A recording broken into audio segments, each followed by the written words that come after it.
Hello students, welcome to Aakash steno classes. मैं आज आपके लिए रामधारी गुप्ता खंड 1 से अभ्यास संख्या 28 प्रस्तुत करने जा रहा हूं।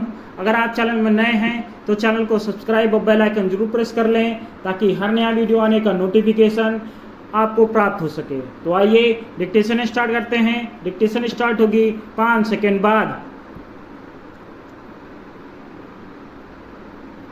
स्टार्ट। उपाध्यक्ष महोदय, रूस में भारत के जो मानचित्र प्रकाशित हुए हैं उनमें भारत के कुछ हिस्से को सही तरीके से नहीं दिखाया गया है।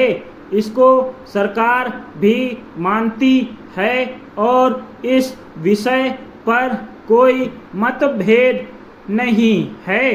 प्रश्न यह है कि अगर किसी देश ने हमारे देश का गलत मानचित्र प्रकाशित किया है तो एक सरकार के रूप में भारत सरकार का जो कर्तव्य है उसने उसको निभाया है या नहीं, और अगर निभाया है तो किस प्रकार से निभाया है। जब भारत सरकार का ध्यान इसमें प्रकाशित उस मानचित्र की ओर दिलाया गया जिसमें हमारे देश के कुछ भाग को गलत ढंग से दिखाया गया था, तो उसने 1956 में ही, जबकि ना तो भारत और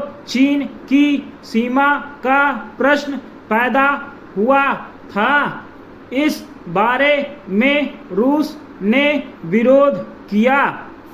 इसके बाद भारत सरकार ने लगातार 4 बार रूस सरकार से लिखित रूप से विरोध किया कि हमारे मानचित्र को ठीक से नहीं दिखाया गया है।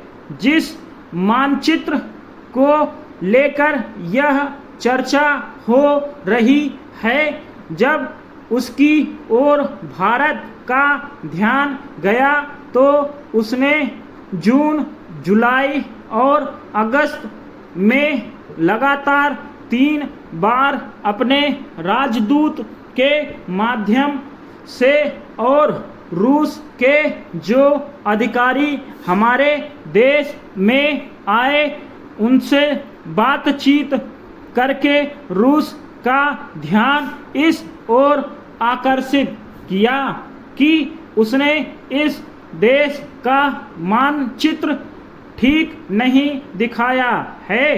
Paragraph change.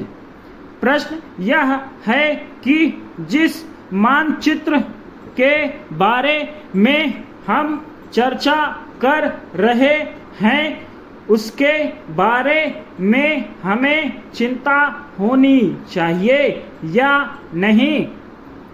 मैं समझता हूँ कि अगर दुनिया का कोई भी देश हमारा मानचित्र सही ढंग से नहीं दिखाता है तो स्वाभाविक रूप से देश को उसके बारे में चिंता करनी चाहिए।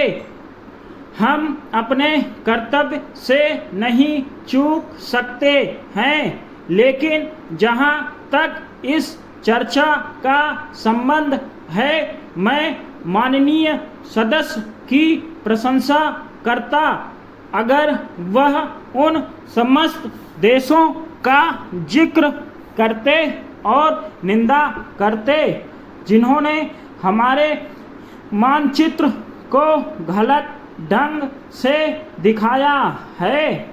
उदाहरण के लिए पाकिस्तान को शिकायत है उसके मानचित्र को केवल रूस, इराक और मिस्र ने ही बल्कि अमेरिका ने भी गलत दिखाया है। जिस कश्मीर को हम भारत माता का ताज और मुकुट कहते आए हैं, जिसे हम कहते हैं कि वह इस धरती पर हमारा स्वर्ग है, उस इलाके को बिल्कुल उनकी दया और कृपा पर छोड़ दिया गया है। यह बात उत्साहवर्धक नहीं है। स्टॉप।